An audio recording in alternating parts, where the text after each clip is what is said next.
Hello students, this is Ruchir Chauhan.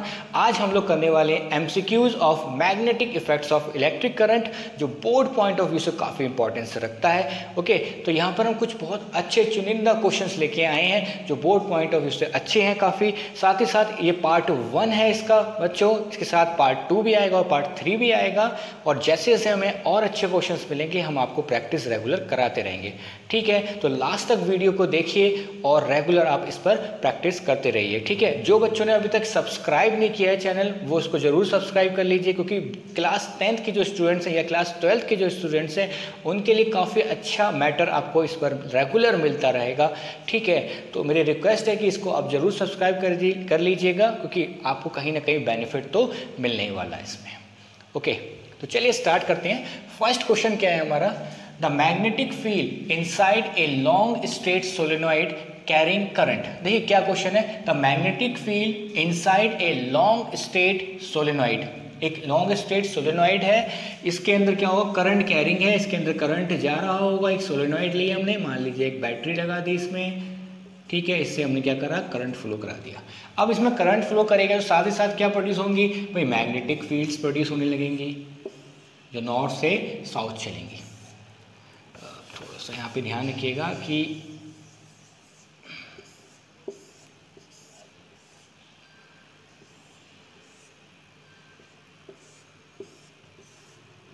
इस तरीके से। अब देखिए यहाँ पे पहला जो ऑप्शन है इज जीरो, क्या मैग्नेटिक फील्ड के अंदर जीरो होंगी।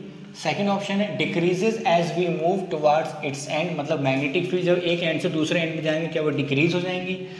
Increases as we move towards its end, क्या मैग्नेटिक फील्ड उसकी बढ़ जाएंगी एक एंड से दूसरे एंड पे जाने पे। या is same at all points, क्या मैग्नेटिक फील्ड जो है इस सोलेनॉइड के अंदर, इस सोलेनॉइड के अंदर कांस्टेंट रहेंगी। ठीक है, सेम रहेंगी ऑल पॉइंट्स। तो बताइए कौन सा ऑप्शन होगा जल्दी से। तो बेटा यहाँ पे ऑप्शन जो है आपका डी रहेगा, क्योंकि देखिए मैग्नेटिक फील्ड जो इस टाइम देखिए यहाँ पे सब पैरेलल होती है मैग्नेटिक फील्ड लाइंस।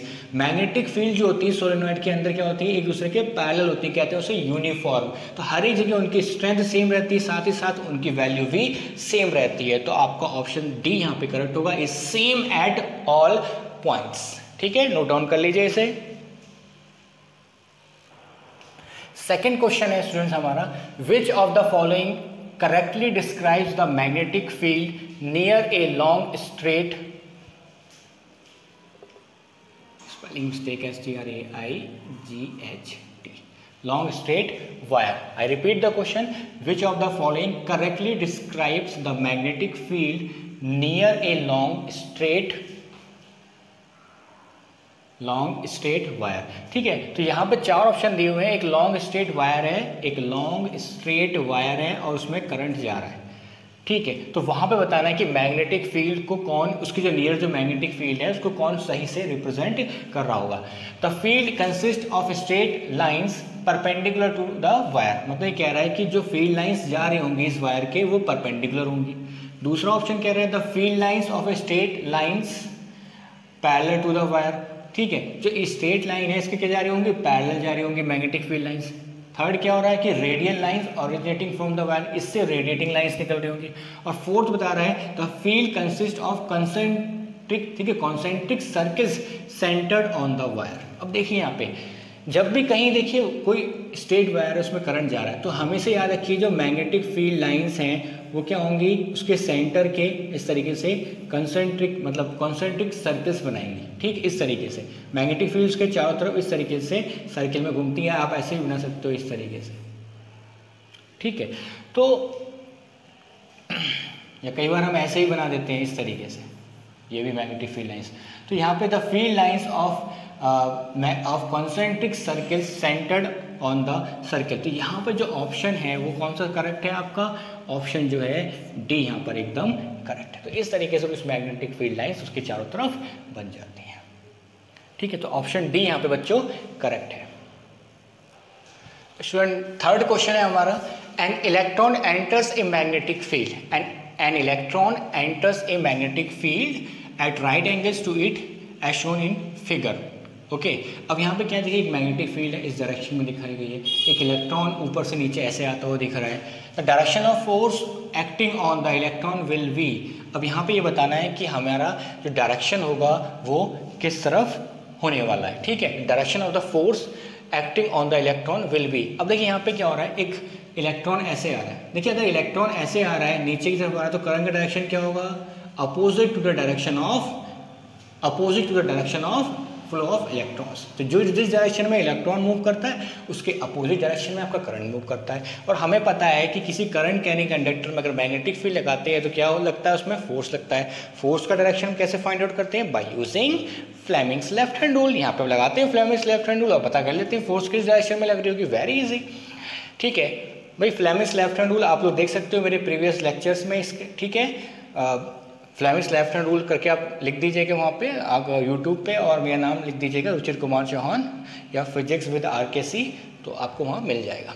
देखिए यहाँ पे क्या होगा, देखिए एफ बी आई, बी यहाँ पे क्या हो गया मैग्नेटिक फील्ड, आई क्या हो रहा है, देखिए करंट के जा रहा है ऊपर की तरफ, और थंब की जा रहा है, थंब क्या शो करता है, देखिए यहाँ पे ये मैग्नेटिक फील्ड शो करेगा, ये आपका करंट, ठीक है, करंट का डायरेक्शन, और ये फोर्स का डायरेक्शन थंब आपका। तो थंब क्या जा रहा है अंदर की तरफ, देखिए ये मैग्नेटिक फील्ड, ये ऊपर करंट और थंब इनवर्ड।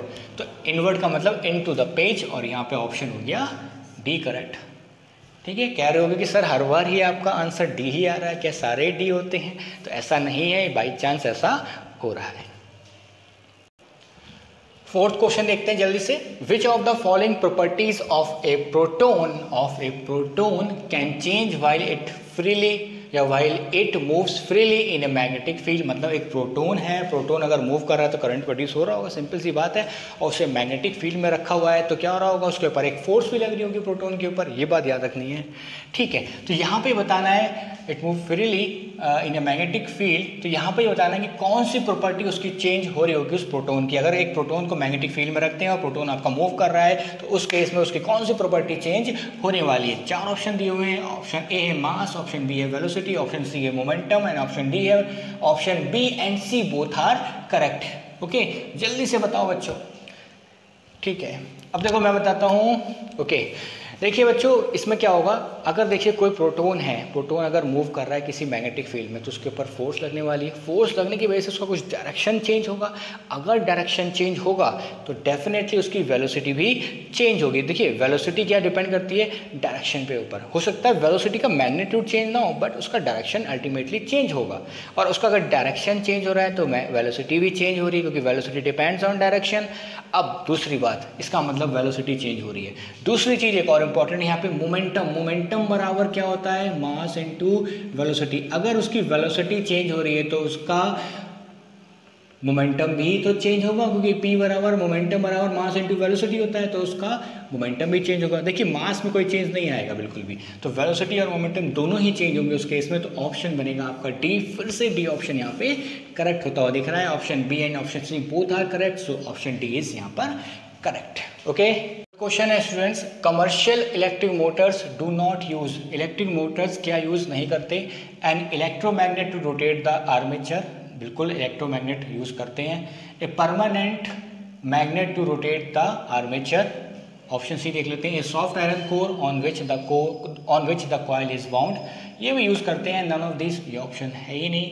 तो यहाँ पे देखिए कौन सा ऑप्शन है, a permanent magnet to rotate the armature, ये ऑप्शन बिल्कुल यहाँ पे करेक्ट है, क्योंकि जो इलेक्ट्रिक जो मोटर्स होते हैं ना बेटा, इस तरीके से कॉइल होती है, यहाँ पे मैग्नेट्स लगाते हैं नॉर्थ और साउथ। ये आप ये बात याद रखना, ये जो मैग्नेट्स लगाते हैं यहाँ पर ये परमानेंट मैग्नेट्स नहीं होते हैं, ठीक है, ये एक इलेक्ट्रोमैग्नेट्स होते हैं, ठीक। तो ये बात याद रखनी है यहाँ पे, तो ऑप्शन होगा यहाँ पे बी एकदम करेक्ट है, ठीक है। तो आज के लिए इतना ही रखते हैं बच्चों, ठीक है। अगर कोई डाउट है किसी भी क्वेश्चन में तो बिल्कुल आप कमेंट बॉक्स में कमेंट करके पूछ सकते हैं, आगे भी हम इसका पार्ट लेके आएंगे। Thank you very much.